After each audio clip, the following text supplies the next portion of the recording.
Hi, this is Willie Nelson from NORML. For 30 years, NORML has provided a voice for the millions of Americans who smoke marijuana responsibly. More than 500,000 Americans are arrested each year for smoking pot. These are ordinary citizens like you and me, whose lives and careers are being needlessly destroyed. To learn how you can help, contact NORML at www.norml.org or call toll-free at 888-67-NORML.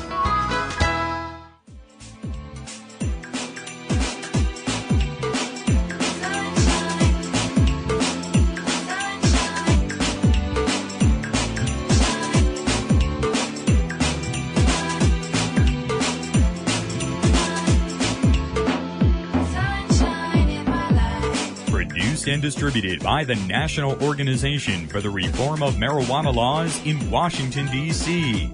This is your daily audio stash, the growing truth about cannabis. Welcome to the most popular audio podcast regarding marijuana in all of America and all the world, featuring interviews with scientists, politicians, doctors, prohibition policy activists, regular cannabis consumers, musicians, and NORML staff and NORML's board of directors, along with music and comedy no other podcast can offer. You can always find out more about the show at our website, normalaudiostash.com. We're ending marijuana prohibition with education, one listener at a time.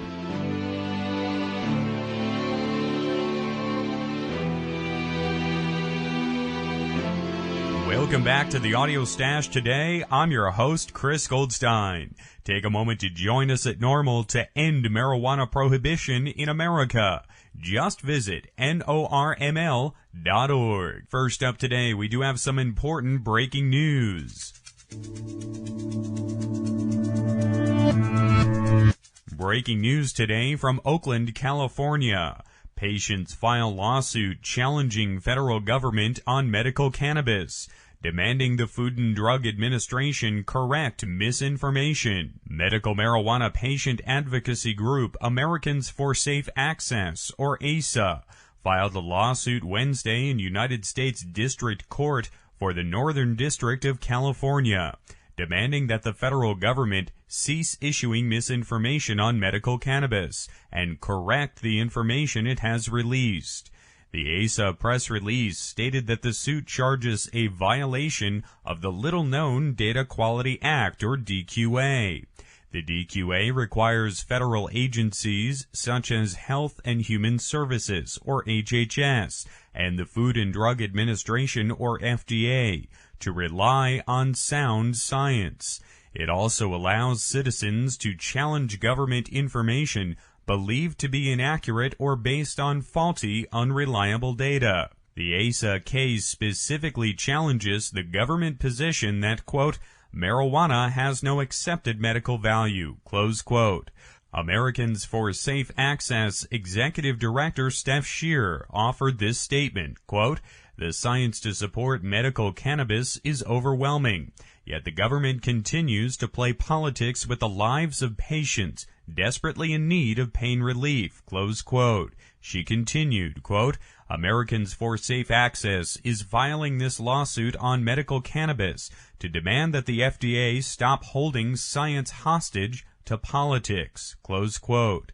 ASA's press release also stated Wednesday's filing is the outcome of a more than 2-year petition process and comes on the heels of a recent University of California, San Francisco study demonstrating the effectiveness of medical cannabis in treating pain in people living with HIV and AIDS.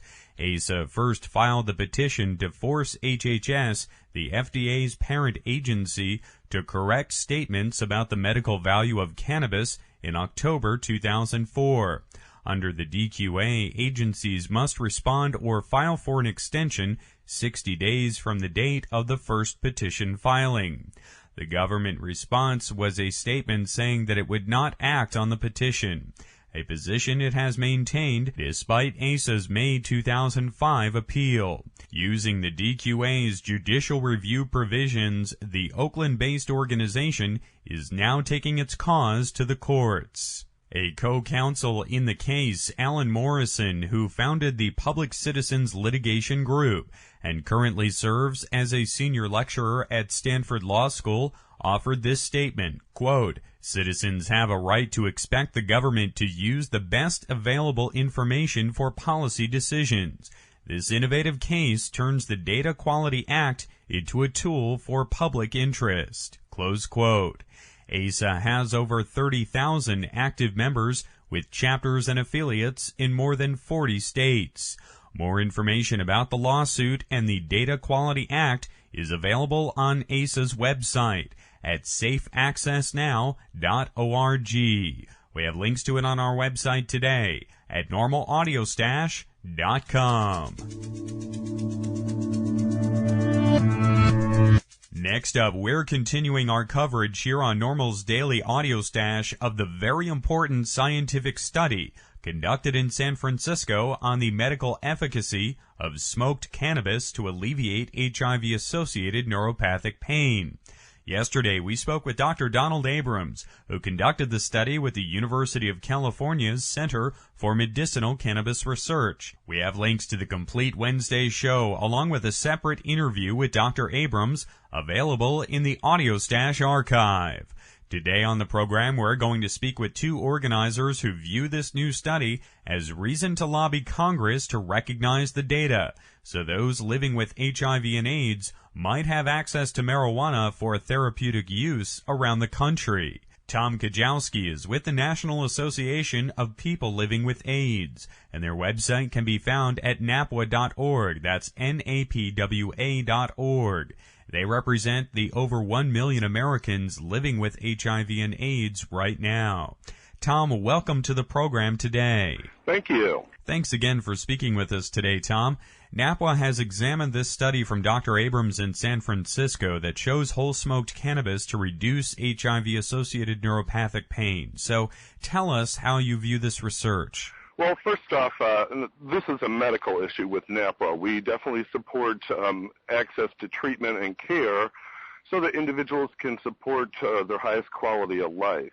With that being said, NAPWA felt very strongly what's common knowledge of the efficacy of medical cannabis in affecting individuals' long-term care. Tom, has there been some experience with your community at NAPWA and in your outreach work that those living with HIV and AIDS are self-medicating with cannabis already out there somewhat? Well, I think to help concretize the more anecdotal information, we're in process of actually conducting a survey, and that will certainly help us be able to define in hard numbers the number of individuals that utilize medical cannabis for therapeutic use. And in the idea of care, I understand this type of neuropathic pain is difficult to treat with opiates and other drugs. So is there some hope that cannabis could be used for this type of pain therapy for HIV patients around the country, not necessarily just in the 11 states that have medical marijuana now? I would say that definitely has the potential as a treatment option. There are many different effective forms of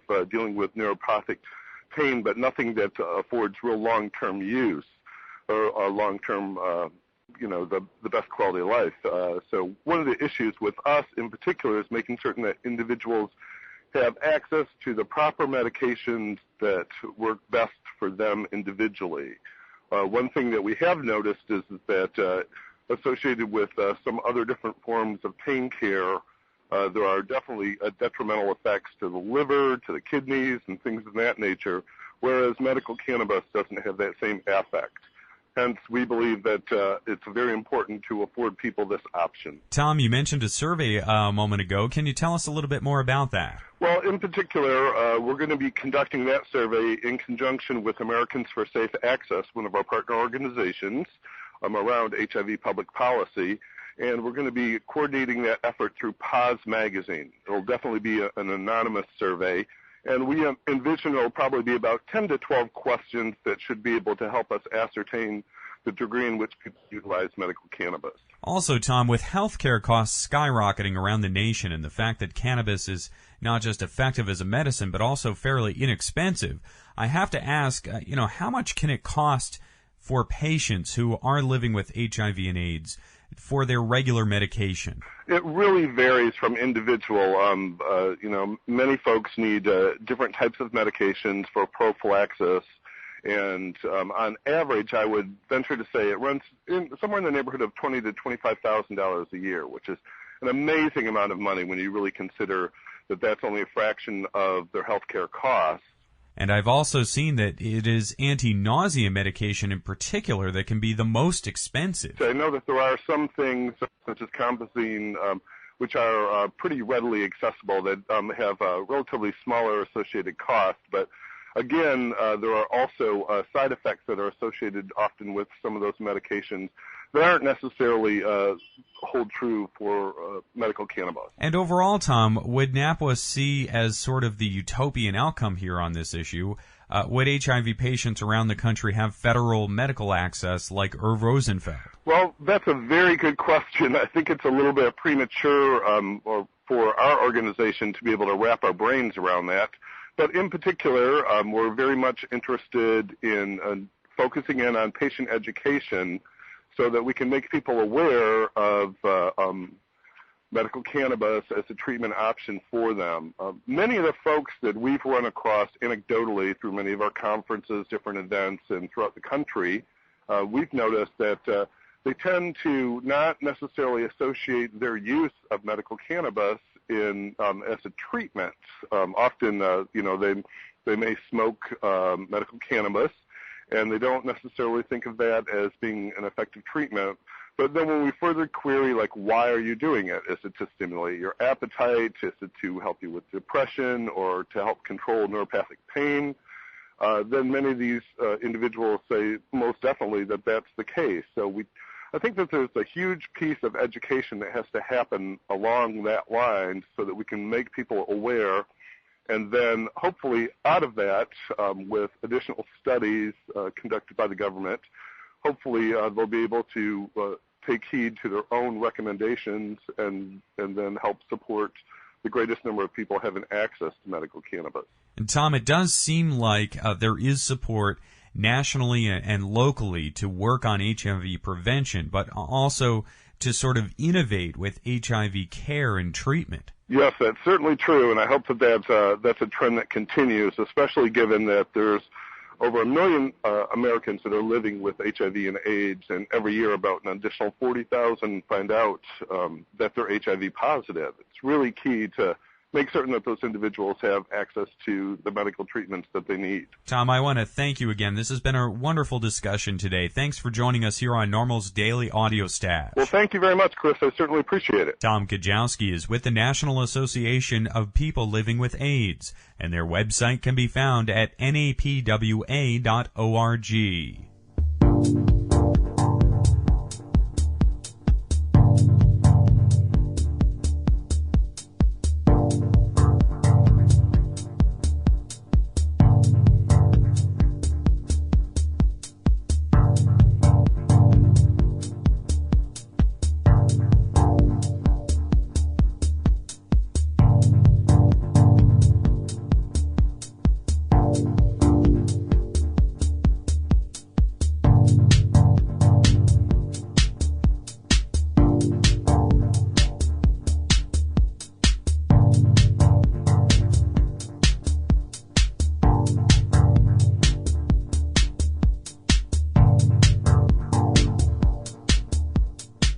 Also joining us today on this issue is Karen Woodson, the Government Affairs Director for Americans for Safe Access. They can be found online at safeaccessnow.org. Karen, welcome to the program today. Thank you, Chris. Good to be here. Thanks again for joining us. We just spoke with Tom Kajowski from NAPWA, and he mentioned his group and Americans for Safe Access are working together on some issues. Karen, tell us a little bit more about this partnership. Well, we've been sort of, ASA in the past year has sort of been doing an honest evaluation of medical cannabis as an issue for the general public. Sort of came to the conclusion that we needed to reconnect with the individuals and organizations who are most impacted by medical cannabis laws, both at the state and the federal level. So to the extent that we first connected with our broadest base of patients, happen to be HIV patients, And we approached NAPWA and asked if they were interested in this issue, if they had ever taken a previous look at the issue, and sort of created the platform for which we are now going to be working on over the next year or so. And Karen, in regards to the recent study from San Francisco by Dr. Abrams, is there some sense that this particular data is something to move forward on for HIV patients to have medical access around the country? This study demonstrates that the potential effectiveness of medical cannabis to treat chronic pain, particularly for people living with HIV/AIDS, was great. The study, we think, should be a wake-up call for Congress to hold hearings to investigate the therapeutic use and research of medical cannabis across the board. So what's interesting for ASA is that it's been nearly a decade since the first medical cannabis law was passed in California, and nearly as much time has passed since the Institute of Medicine recommended that more clinical trials and research be conducted to determine not only the safety and efficacy of marijuana, but the situations under which therapeutic use might be beneficial.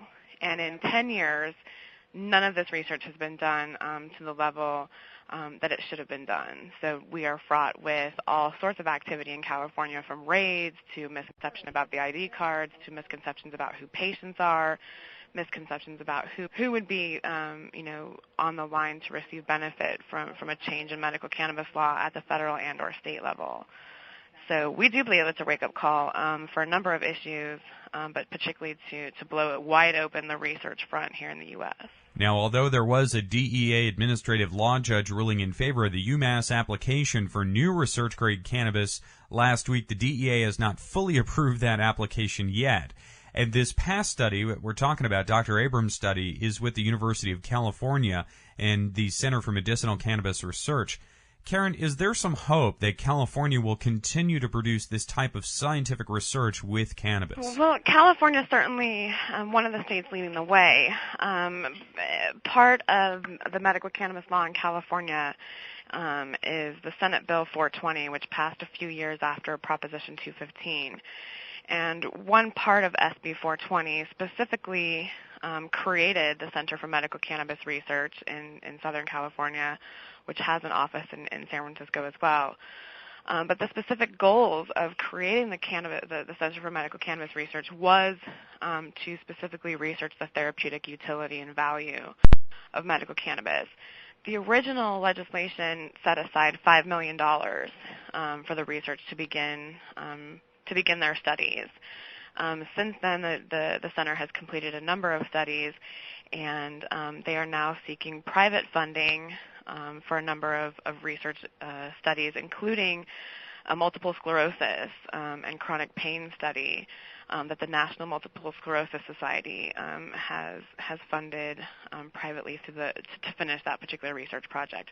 Unfortunately, the $5 million in California ran out about 2 years ago, and there's been no new money appointed to that process. However, that's something that ASA would be interested in encouraging the California State Legislature to provide. And Karen, in your work with Americans for Safe Access, I have to ask, have you already encountered Americans living with HIV and AIDS who say that cannabis has been a benefit to them? It's so funny. ASA did, before sort of leading up to our formal partnership with the National Association of People with AIDS, we attended one of their conferences last winter, and by and large, we were stunned at the amount of individuals that would come to our booth and say, "Oh, cannabis, yeah, that's great, but I don't use it for medical purposes." And then we would get into the discussion with them. Really? Well, then what do you use for? And they would say, "Well, I have a hard time sleeping at night once I take my meds, or I have difficulty getting up in the morning. The nausea is just so bad that I'd rather just stay in bed." Other people reporting, to take the headaches away or anything like that. And by and large, it was, the causes of these conditions were from the medications that they were having to take in order to stay alive. And our biggest thing was, patients who are honest-to-God medical cannabis users, who use cannabis for therapeutic reasons, weren't identifying themselves as such.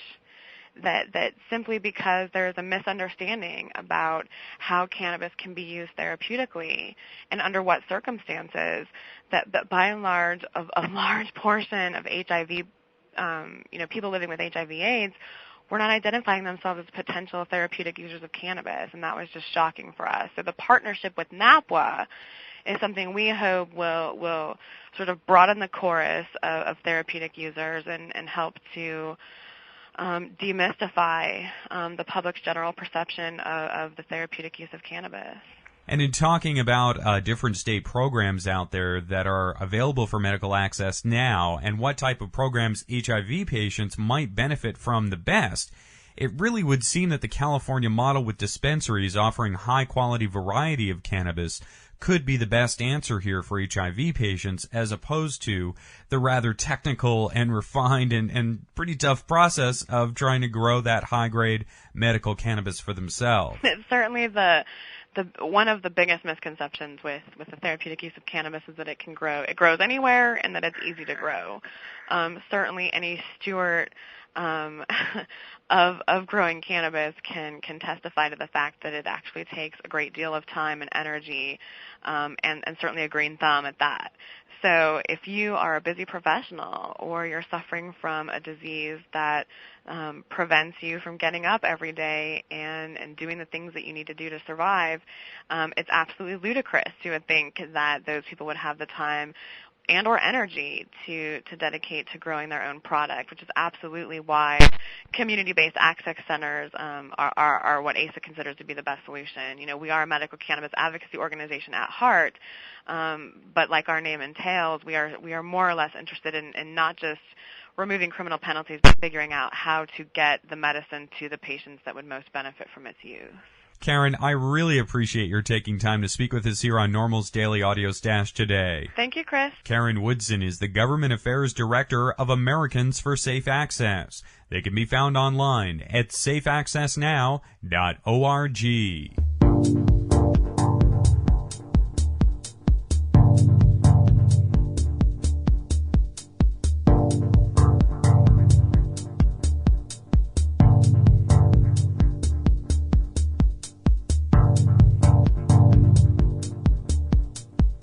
Next up on NORML's Daily Audio Stash today, we got some great Thursday music for you, found up at the Independent Online Distribution Alliance.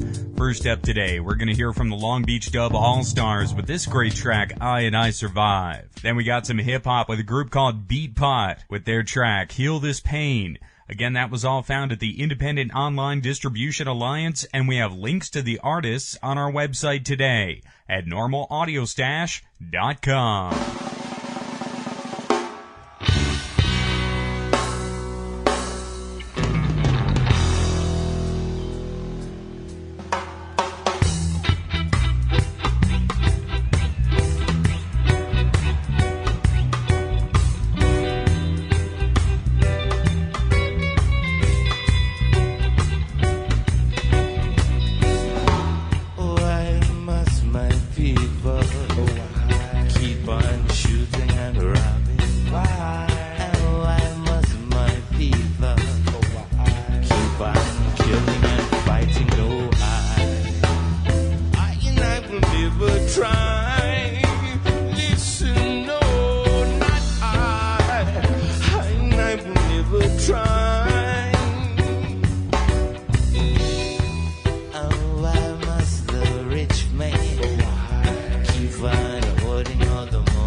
Try, listen.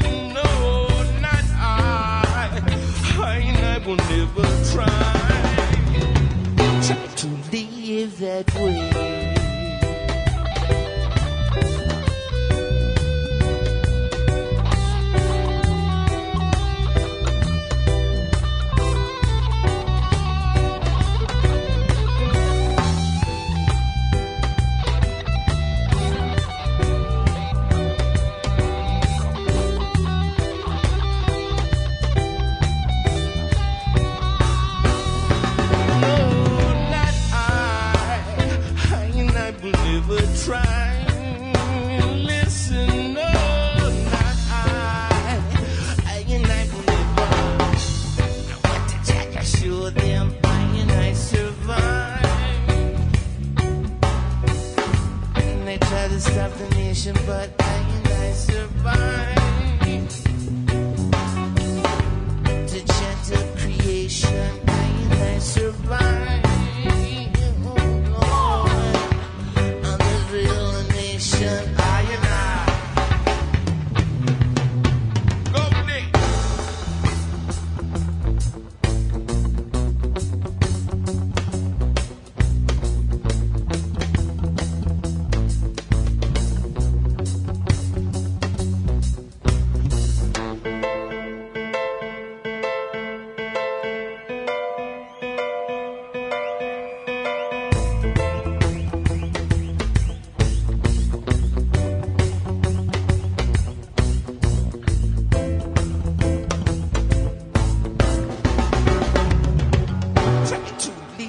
That way.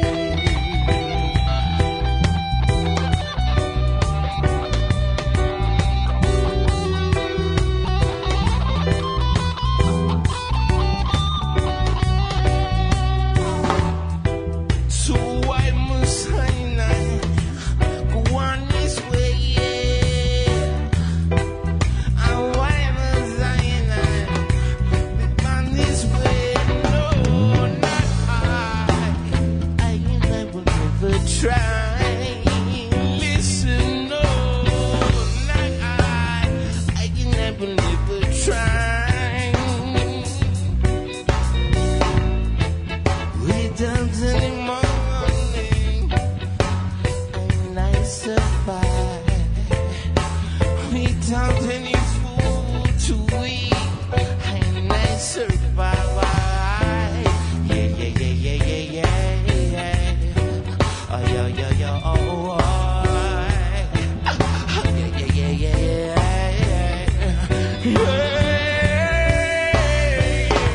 Say I and I survive. Say I and I survive.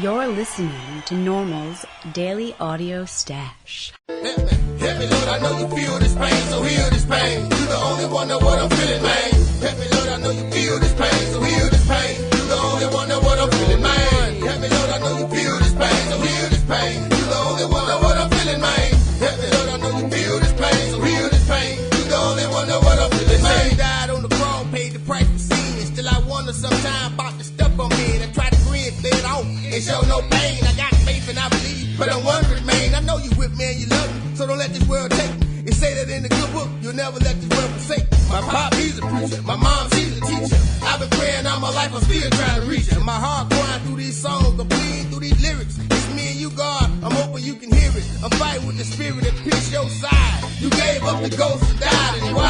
Help me, Lord, I know you feel this pain, so heal this pain. You the only one know what I'm feeling, man. Help me, Lord, I know you feel this pain, so heal this pain. You the only one know what I'm feeling, man. Help me, Lord, I know you feel this pain, so heal this pain. You the only one know what I'm feeling, man. Help me, Lord, I know you feel this pain, so heal this pain. You the only one know what I'm feeling, man. It's me and you, Lord, I'm at the right hand of the throne. Show me a sign right now, if not it's on. Control the lyrics through this microphone. I'm like Ezekiel, out here speaking the dry bone. Lord, I'm dead wrong, but I'm trying to do right. I've been living in darkness since I'm searching for light. Sometimes I'm lost, I can't tell if it's day or night. So much garbage on the radio, I don't know what's tight.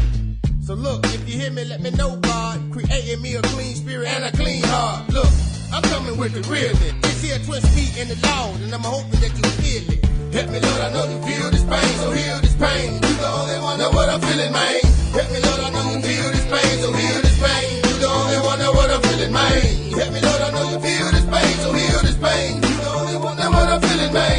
Help me, Lord, I know you feel this pain, so heal this pain. You the only one know what I'm feeling, man. Help me, Lord, I know you feel this pain, so heal this pain. You the only one know what I'm feeling, man. Help me, Lord, I know you feel this pain, so heal this pain. You the only one know what I'm feeling. I ain't never fought Tyson, but I feel I'm a contender. At this point in my life, I got to surrender to your will, to your way, be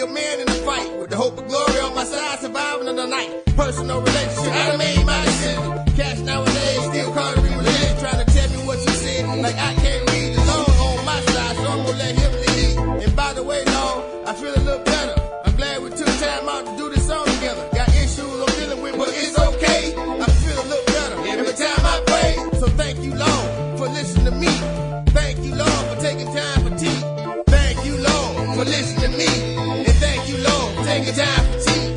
Lord, I see that you can feel this pain, you hear this thing. Now you got me feeling much better, man. Lord, I see that you can feel this pain, you hear this thing. And now you got me feeling much better, man. Lord, I see that you can feel this pain, you hear this thing. Now you got me feeling much better, man. Lord, I see that you can feel this pain. We just heard Beat Pot with their track Heal This Pain, and before that it was the Long Beach Dub All-Stars with I Survive. We have links to all those artists up on our website today at normalaudiostash.com.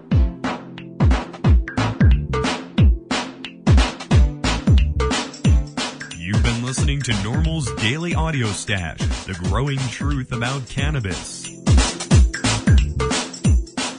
Make sure you visit our website at normalaudiostash.com. That's NORMLAUDIOSTASH.com for more information about every day's show. I'm your host, Chris Goldstein. Thanks for listening today. See you at 4:20 tomorrow.